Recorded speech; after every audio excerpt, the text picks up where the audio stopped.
This was only question 3 on this June 2023 iGCSE 2H paper, but most students who sat it didn't score even half the marks available.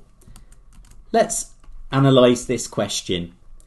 Notice here that we've got some parallel sides. We're told BC is parallel to AD. You should know some facts about angles in parallel lines. So for example, if I told you that this angle here is 30 degrees, I'm sure that you could tell me that angles about a point on a straight line add up to 180. So I'm sure you could tell me that this one here would be 150. Similarly, I'm sure lots of you would be able to recognise that when we've got this Z shape here, we can argue that alternate angles are equal. So this angle in here is also 30 degrees. I'm sure many of you would also recognise the famous angle fact where we've got this kind of F shape going on here with these parallel lines.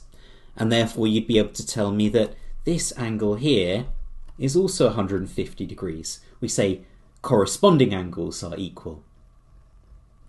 Now, something that you might not know, but I really think that you should know, is that when you've got angles with parallel lines in a C shape like this, or a backwards C shape, it might look like something like this instead, where these are parallel this way. The angles inside the C shape we call co-interior angles, and they always add up to 180 degrees. 30 plus 150, for example, gives you 180. So co-interior angles add up to sum to 180 degrees. Let's have a look at this angles problem and see if we can apply that fact. So here we've got our parallel lines. Can you spot the C shape? Here and here, these are our co-interior angles. They must add up to 180 degrees. The 4x minus 27 added to the 3x plus 46 must equal 180 degrees. Therefore, we've got 7x adding the 4x and the 3x.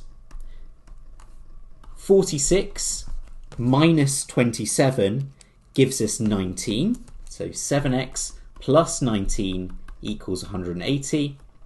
Subtracting 19 from both sides, 180 minus 19 gives me 161. So at the final stage, dividing by 7 on both sides to cancel out the multiply by 7 here gives us x is 23. Remember, you can use a calculator to help you with this. Now that's not the final answer. Look at what the question is asking you for. The question is asking you for the size of the largest angle inside the trapezium.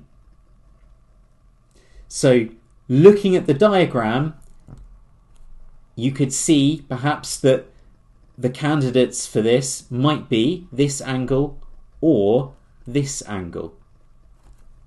So how are we going to work out which one is which? Well, we can just substitute x equals 23 into each of these and then work out what each angle equals. So the 4x minus 27 would be 4 times 23 minus 27.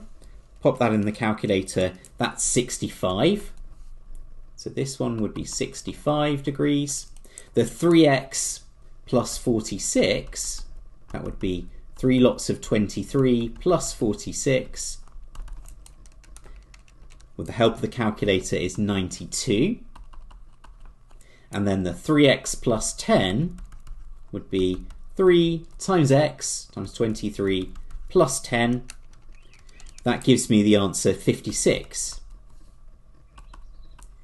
And what do the angles sum to inside a four-sided shape, inside a quadrilateral?